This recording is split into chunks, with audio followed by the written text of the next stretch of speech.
Hello guys and welcome back to Excel Share Academy. Myself Dr. Ruby Singh and today we are going to do lecture 14 from the replication of DNA as part of Watson summary series.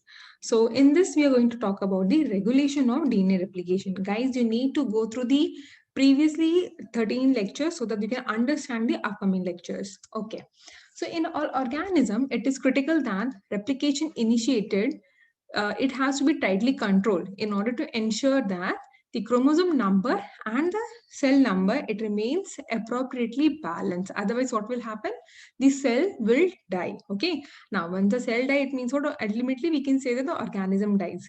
So, in this lecture, we are going to consider the mechanism or the regulation as in the case of the E. coli. Okay, so the one method which exploits changes in the methylated state of the DNA before and after DNA replication. तो हम यहाँ पे क्या notice करने जा रहे हैं कि सी द गाय जो आपका पेरेंटल डीएनए होता है वो हमेशा आपका मिथाइलेटेड रहता है, ठीक है, एंड जो न्यूली रेप्लिकेटेड होते हैं वो आपके अनमिथाइलेटेड या हेमी मिथाइलेटेड स्टेट में रहते हैं. तो इस तरह से हमें रेगुलेशन को कंट्रोल करना है. अभी वो कैसे करने वाले हैं, that's what we are going to learn in this. Okay, so what we are going to exploit the mechanism of methylation. So in the case of E. coli cells, there is an enzyme called DAM methyltransferase, which is going to add methyl group to the A within each GATC sequence. So wherever in the entire chromosomes of the E. coli you see GATC sequence, A is always going to get the methylated. Okay. So if you remember from the previous lecture, we have talked about the replicator which is present in the E. coli. So you can see that we have got around 5 9-mer and then 3 13-mers, right? So wherever the sequences are having GATC, at each adenine, a methyl group has been added by the DAM methyltransferase. Okay, so guys, what you have to remember from this slide is that about the DAM methyltransferase, the sequence GATC. Now the situation is changed after the GATC sequence is replicated. Why? Because the parental strand will have the methylation, but the daughter strand will not have, right? Okay, so because the A residues in the newly synthesized DNA strands are unmethylated, so overall the double-stranded DNA becomes the hemimethylated. Okay, so the hemimethylated state of newly replicated ORI-C DNA is detected by the protein called SIC-A. So अब तक हमने क्या पढ़ा? That GATC sequence जहां पे भी है, A आपका मिथाइल ग्रुप ऐड रहेगा, ठीक है, दोनों स्ट्रैंड, एक पेरेंटल रहेगा, एक डॉटर स्ट्रैंड रहेगा, सो एक मिथाइलेटेड रहेगा, एक में नहीं रहेगा, so together that will be called as hemi methylated. Now ये जहां पे भी हेमी मिथाइलेटेड सीक्वेंस रहेगा वहां पे the protein sequence A is going to recognise, ठीक है. Now this seq A is going to bind tightly to your GATC sequence, but only when it is hemi-methylated. Okay, if it is both methylated or totally unmethylated, it is not going to bind, but only when it is hemi-methylated, this protein is going to bind up. Now, there is an abundance of GATC sequences within and near ORI-C. So if you see in the previous slide also, we have seen wherever ORI-C is present, that is your 9-mer regions and the 13-mer regions are present. वहां पे आपके GATC sequence बहुत सारे present है, ठीक है. Now, once replication has initiated, SIC-A binds to these sites before they can become fully methylated by the DAM methyltransferase. So when it is at the hemi-methylated state, आपका SIC-A protein comes and binds, ठीक है. Okay. Now, binding of SEC-A has got the two consequences. Now, what are those? Let's see that. So first, it dramatically reduces the rate at which the bound GATC sites are methylated. इसका मतलब क्या हुआ?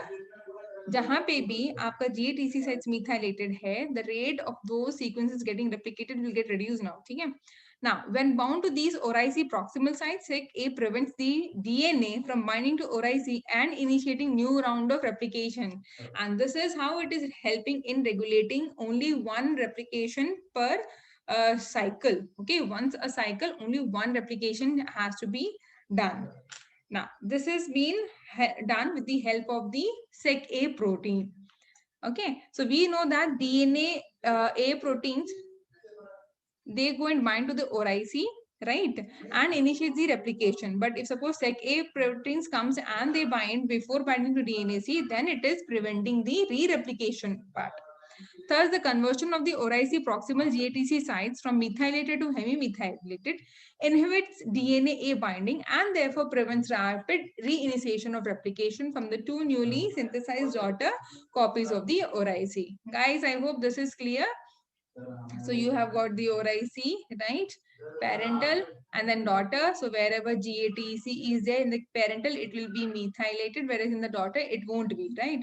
And then what happens is that sequence A, the sec-A proteins will come and bind to these sequences, preventing the binding of DNA A in order to reinitiate the replication. So reinitiation of the replication will be inhibited.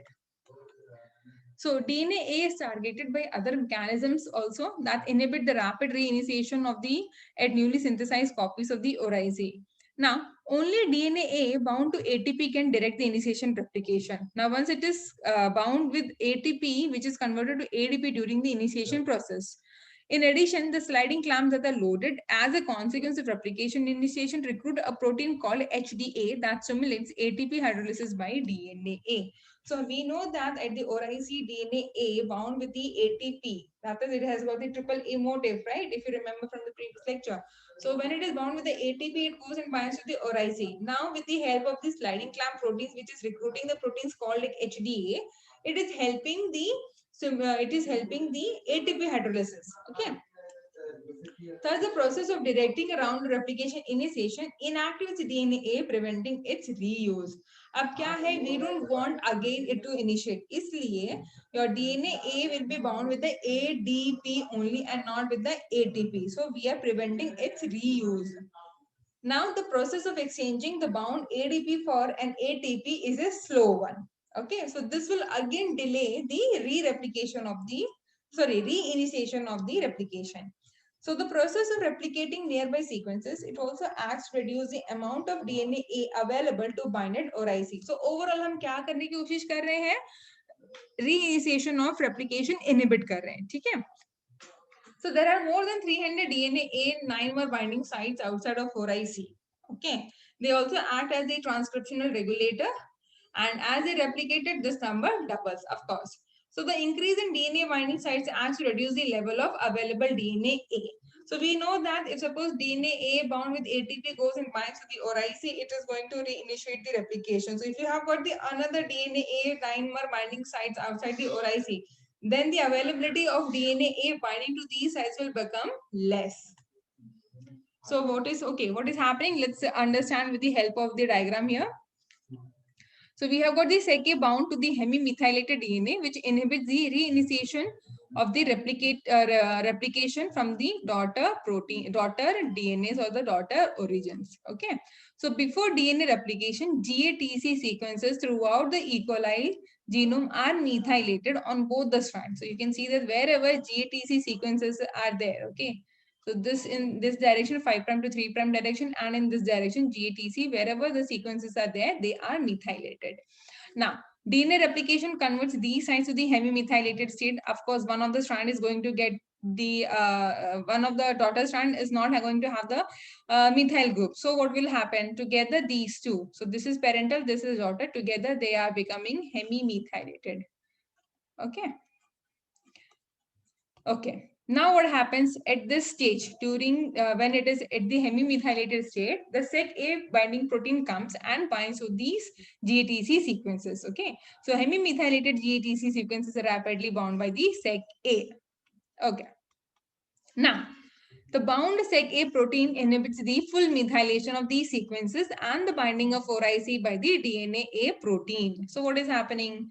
So DAM methylase है, अब वो क्या करेगा? It is not possible for the DAM methylase to methylate the entire GATC sequences.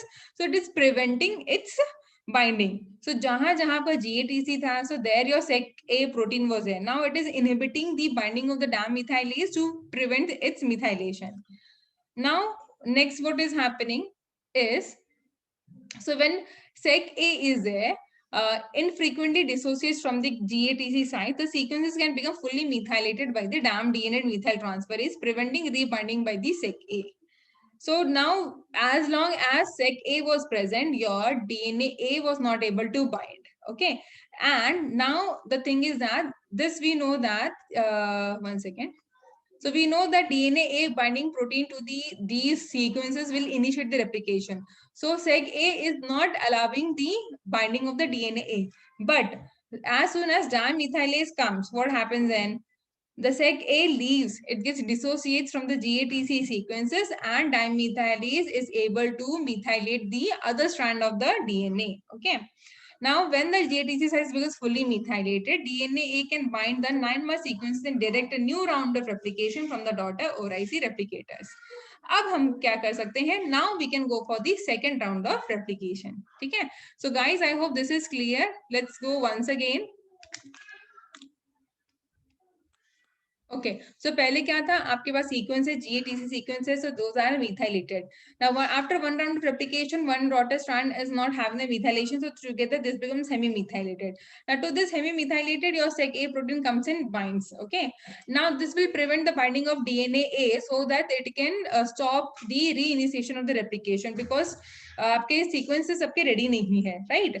Now what happens is that dimethylase comes and sec A dissociates from the sequences, and dimethylase can methylate the other GATC sequences. Now once this complete, both the hemi-methylated states becomes complete methylated state. Now what happens is that sec A dimethylase leaves and DNA A can come and bind in order to start the initiation of the replication. Okay, so hope that is understood now. Now, to get these methods rapidly and dramatically reduce the ability of E. coli to initiate replication from new copies of the ORIC. Although these mechanisms prevent rapid reinitiation, this inhibition does not necessarily last until cell division is complete. Now, यहाँ पे एक चीज notice करने वाली बात है.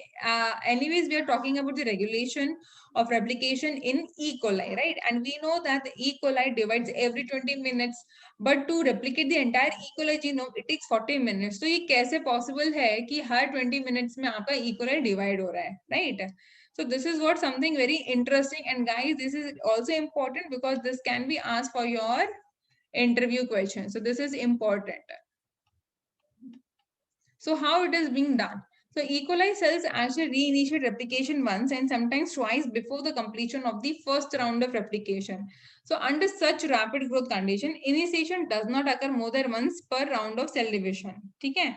So for each round of cell division, there is only one round of replication. But in the case of E. coli, कैसे होता है?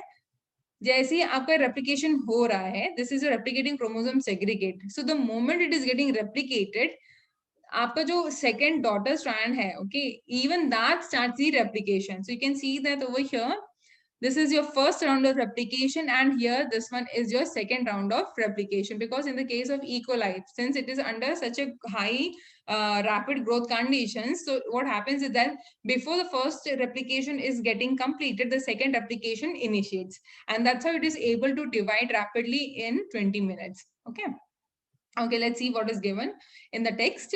So the origins of replication reinitiate replication before cell division in rapidly growing cells. For example, as in the case of E. coli. And this is the answer why even though E. coli needs 40 minutes to replicate the entire genome, but it divides in 20 minutes. क्यों? Because पहले replication के साथ ही वो second replication अपना initiate कर लेता है. ठीक है? So to allow the genome to be fully replicated before each round of cell division, bacterial cells frequently have to reinitiate DNA replication from their single origin before the completion of the first cell division. So this means that chromosomes that are segregated into daughter cells are already actively busy in getting replicated. So this is in contrast to eukaryotic cells, which do not start the chromosome segregation until all the chromosomes are completely replicated. So this is only happening in the case of the fast growing organisms like E. coli. So guys, that's all about the regulation of replication, and this is what we have discussed in the case of the E. coli. And in the upcoming lecture, we'll talk about the eukaryotic case also. So till then, take care, stay safe. Thank you.